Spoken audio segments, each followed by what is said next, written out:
আসসালামু আলাইকুম। ইংরেজিতে কথা বলাটা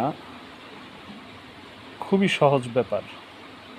জাস্ট অনুশীলনের অপেক্ষা।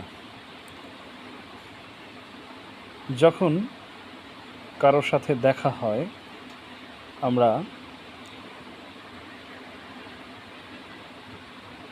অপরিচিত বা অল্প পরিচিতদের ক্ষেত্রে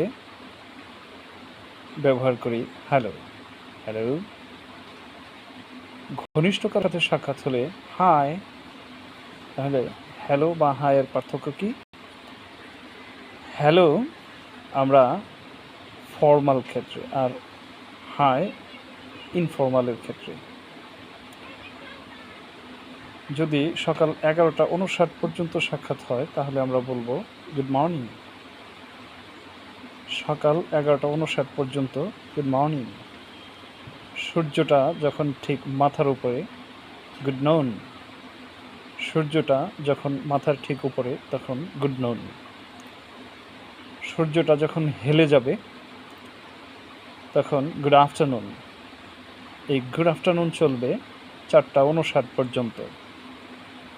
গুড আফটারনুন চলবে 4:59 পর্যন্ত। এরপরে বিকেল 5টা থেকে শুরু হলো গুড ইভিনিং, একদম রাত্রের 11:59 পর্যন্ত। তো তাহলে যে সময় সাক্ষাৎ হলো, সকালে হলে গুড মর্নিং, দুপুরে হলে গুড নুন বা গুড আফটারনুন, বিকেল 5টা থেকে শুরু করে রাত্রি 11:59 পর্যন্ত গুড ইভিনিং।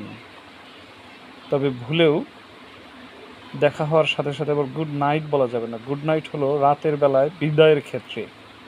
গুড নাইট ব্যবহার করি আমরা রাতের বেলা বিদায়ের ক্ষেত্রে। তাহলে গুড মর্নিং, গুড নুন, গুড আফটারনুন, গুড ইভিনিং দিয়ে আমরা আমাদের কনভারসেশন শুরু করলাম। তারপরে আমরা বলতে পারি how are you, how are you, how are you. How are you দ্বারা প্রশ্ন করা হলে উত্তর আমরা কী বলবো? I am fine and you. I am fine and you. উত্তরে আরেকজন কী বলবে? I am also fine, thank you. Thank you বললে এর উত্তরকে বলা হয় ওয়েলকাম। আপনার সাথে দেখা হয়ে ভালো লাগলো, নাইস টু মিট ইউ। উত্তরে বলা হবে nice to meet you too. Thank you. আজকের জন্য এই পর্যন্তই।